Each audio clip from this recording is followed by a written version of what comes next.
Друзья, на очереди большой разбор очередного клипа Димаша, необычного клипа, который также не оставил равнодушных никого. Это клип на песню «Знай».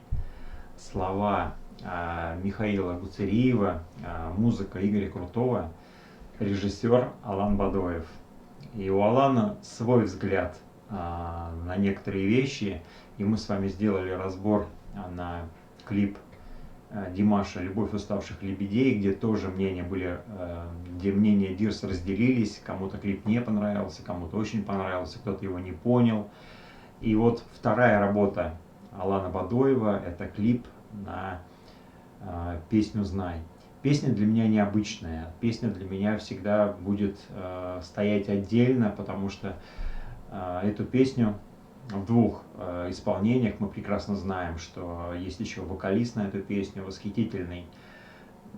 Я слушал больше всего первый месяц после знакомства с Димашем, именно в ноябре, когда я болел ковидом, у меня была пневмония, и у меня организм просто требовал эту песню. Я просыпался, и у меня первое, что в голове звучала именно вот эта песня. Просто как только я открывал глаза, такое ощущение, что и во сне она у меня играла на бесконечном таком репите круглосуточно. Вот так организм требовал эту песню, и, видимо, благодаря в том числе этой песне здоровье стало улучшаться. Многие знают, что именно эта песня является одной из самых таких лечебных у Димаша. Она помогает людям выйти из депрессии, помогает людям побороть какую-то болезнь, и я вот на себе прочувствовал всю мощь и силу этой песни. Ну что, давайте перейдем к разбору непосредственно этого клипа. Что же нам Алан вместе с Димашем хотели донести в этом клипе? Давайте приступать. Итак, «Знай». Мы видим на первом кадре такой остров в виде сердца, который символизирует Землю, который символизирует то место, где будут происходить события. В начале клипа совершенно очевидно показывается история возникновения человека. Возникновение, я бы даже сказал, не человека, а нас с вами. И здесь показан мужчина, как он появился, и мы видим, что это место, какой-то цветущий сад, это водопад, красивое озеро, прекрасная природа, зелень, то есть такое райское место. Появился мужчина, появилась женщина, то есть совершенно очевидно, как библейская история возникновения человека. Появилась любовь, и здесь я должен сделать поправочку, сказать свое мнение, я уже его высказывал, но должен еще раз сказать, что в моем понимании, в той же библейской истории рассказывается сотворение не человека физического, в котором мы сейчас с вами пребываем в привычном этом нашем понимании человека как физическое тело, а рассказывается история рождения души. И душа, она как раз и состоит у нас из этих двух начал, из этих двух стихий, мужского начала и женского начала. И именно когда родилась душа, появилась и любовь.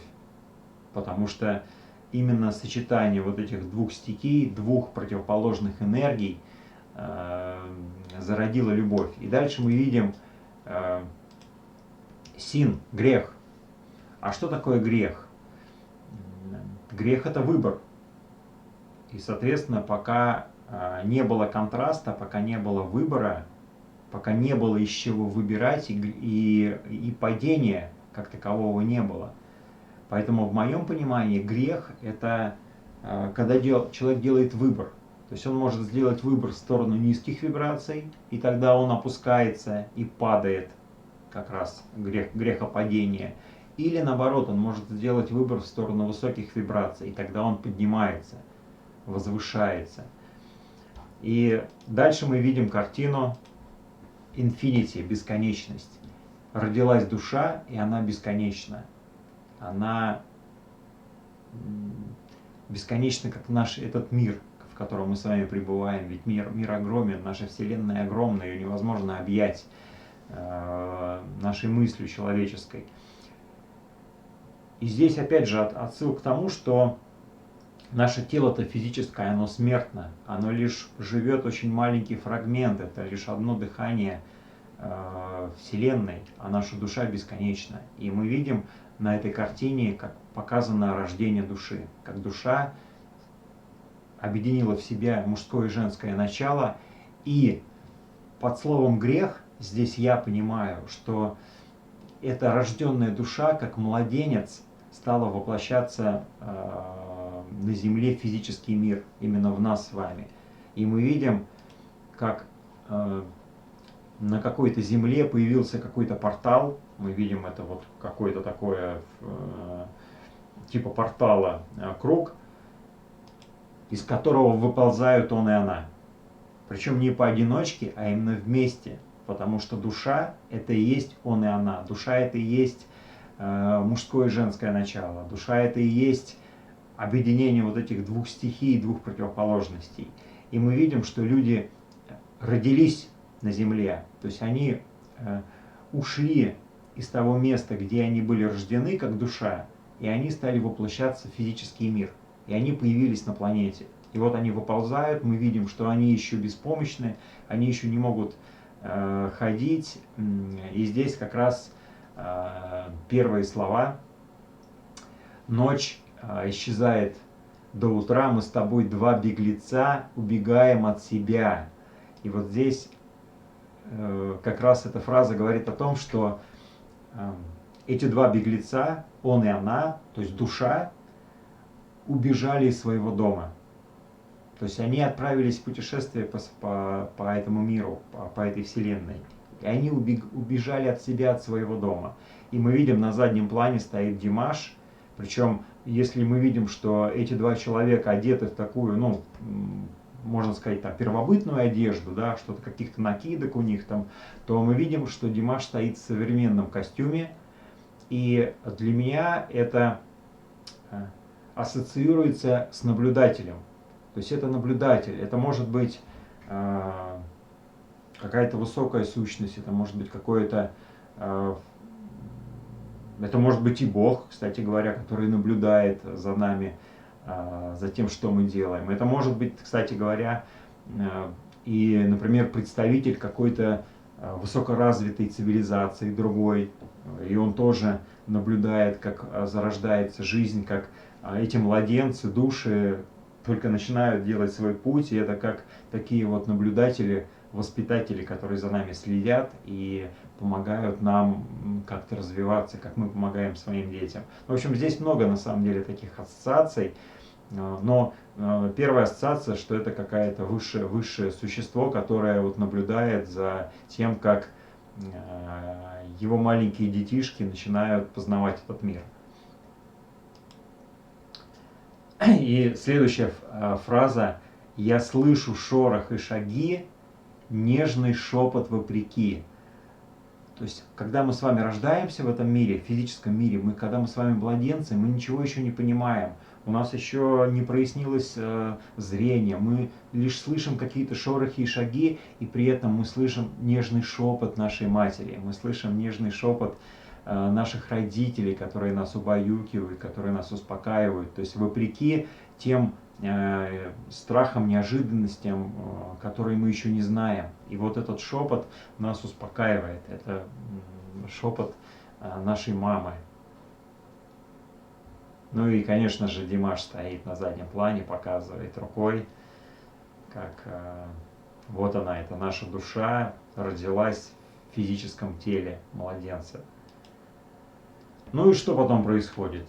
И потом происходит, мы начинаем искать, мы начинаем расходиться, мы начинаем осваивать этот мир. Каждый начинает идти в свою сторону, то есть мы разрываемся. Знай, у любви на небе есть причал. Здесь напоминание нам о том, что у нас есть родной дом.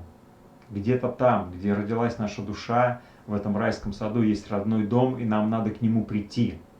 И вот эти два человека, душа разделилась, и она начала бороться с собой, она пошла в разные стороны. Одна половина пошла в другую сторону, дай твое сердце в руки взять, призывает Димаш. Вторая половина пошла в другую сторону, и вот мы начинаем впитывать этот мир, мы начинаем его познавать. И вот когда же мы находим свою вторую половинку, когда мы осознаем вот эту любовь, осознаем вот эту гармонию, мы приближаемся к своему родному дому. Знай, у влюбленных два крыла. Когда мы с вами влюбляемся, когда мы обретаем эту любовь, когда мы обретаем свою вторую половину, мы начинаем понимать, что такое гармония, мы начинаем понимать, мы начинаем летать.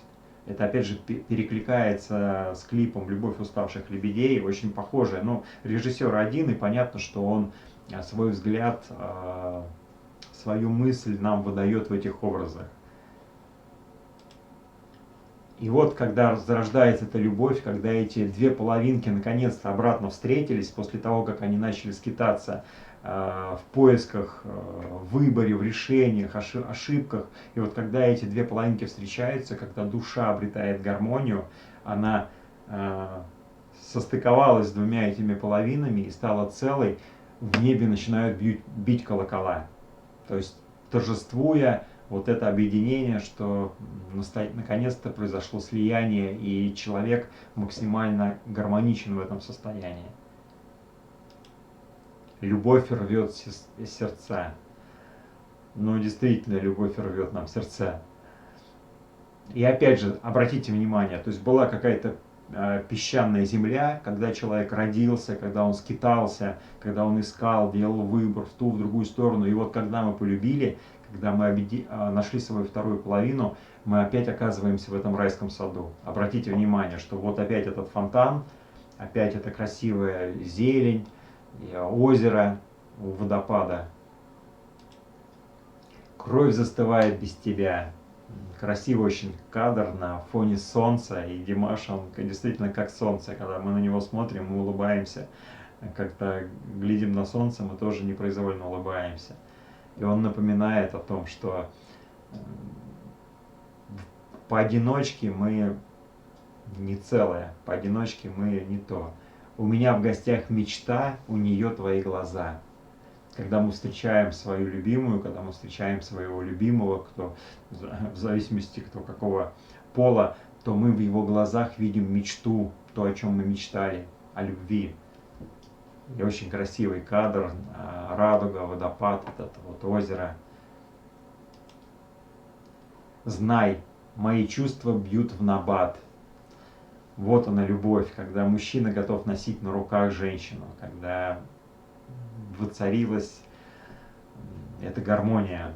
И очень красивый вот этот пейзаж, конечно, вот эта вот пещера вот с таким вот невероятным входом, красивейшим. Тут можно много обликов найти, но вот это как будто бы какая-то чаша Аладдина, да, как будто что-то такое волшебное вверху. Здесь даже можно профиль лица какого-то увидеть. Невероятные, конечно, красивые кадры. И вот, да, вот она, эта пещера. Я ищу горящий взгляд, невозможно описать твой взгляд.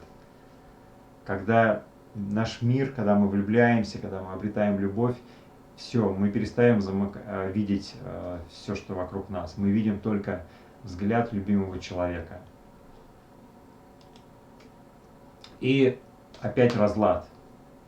Как говорится, от любви до ненависти один шаг, и мы способны как любить, так и ненавидеть, потому что в нас по-прежнему две этих стихии бушуют, и по-прежнему на нас влияет обе эти стороны. И вот мы видим, как они опять расходятся, что они уже воинственно настроены друг на друга, они отвернулись друг от друга, начинают уходить в разные стороны. У них в руках оружие, луки со стрелами. И мы видим, опять же, на заднем плане стоит Димаш, это как баланс, как центр, который говорит о том, что куда же вы расходитесь, ведь баланс в единстве, но тем не менее люди опять произошел раскол. И что мы видим дальше? Они начали пускать стрелы в друг друга, они в одиночестве облили себя бензином, чем-то, какой-то горючей жидкостью, и они пустили стрелы в друг друга. То есть это олицетворяет все человечество, что несмотря на то, что мы способны любить, мы еще и способны уничтожать друг другу. И здесь очень важный момент, интересный. Вот это очень, конечно, красивый кадр получился, когда вот эти две стрелы летят, и когда Димаш стоит по центру и поднимает руки к небу, он как бы взывает: остановитесь, что вы делаете? Вы творите не то, что надо. И в этот момент люди понимают, что они способны уничтожить себя, что они способны убить друг друга. И спасение только в одном. Спасение только в единстве и в любви. И они устремились навстречу друг другу, и вот за ними горит огонь, который их догоняет. То есть это как такой символ приближающего апокалипсиса, что если мы не остановимся, то если мы не найдем эту гармонию, если мы не поверим в любовь, что любовь это и есть наше спасение, мы неизбежно погибнем. И вот они спешат навстречу друг другу, чтобы не сгореть поодиночке, и успевают добежать друг до друга, при этом все равно огонь вспыхнул. Мы видим вот этот красивый кадр, как они, обнявшись, пришли к гармонии, но этот огонь их уже не убил, потому что они уже достигли гармонии, они поняли, что любовь – это главный элемент, любовь – это пятый элемент в этой вселенной, который нас всех спасет. И вот мы видим очень интересную картину, когда он и она построили такую единую фигуру, когда она стоит на плечах у мужчины, женщина стоит на плечах у мужчины. Для меня это олицетворение того, что люди поняли, что они это целое. И в данном случае вот эта фигура говорит о том, что по-настоящему личность, я, это как раз гармония вот этих вот двух начал, мужского и женского начала, двух противоположных энергий.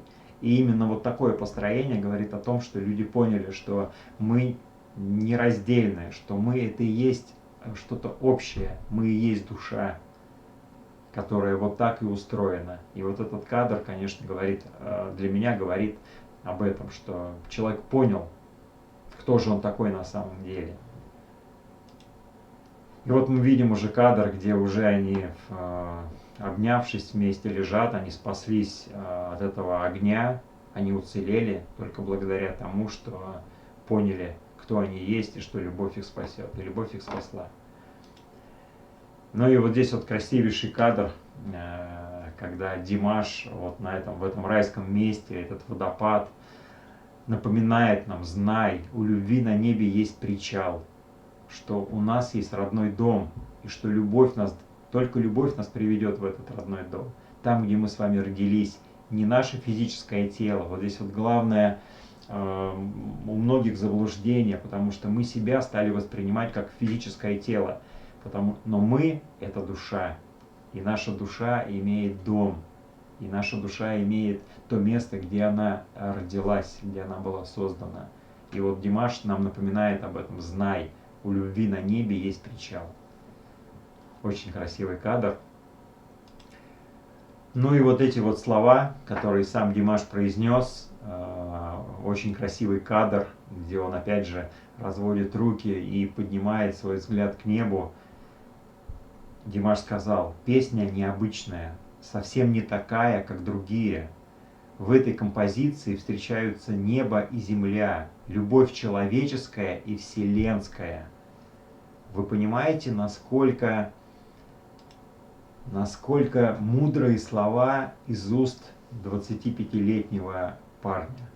Вот эта фраза говорит о том, что Димаш – это очень просветленная душа. Димаш понимает очень глубоко этот мир. Он понимает вот эти все законы и нюансы этого мира, не только земного, но и вселенского. И действительно необычные слова, что в этой композиции встречаются небо и земля. То есть мы опять же видим две противоположности, мужчину и женщину. Мужчина как две рыбки у китайцев, инь и янь, то есть две противоположности.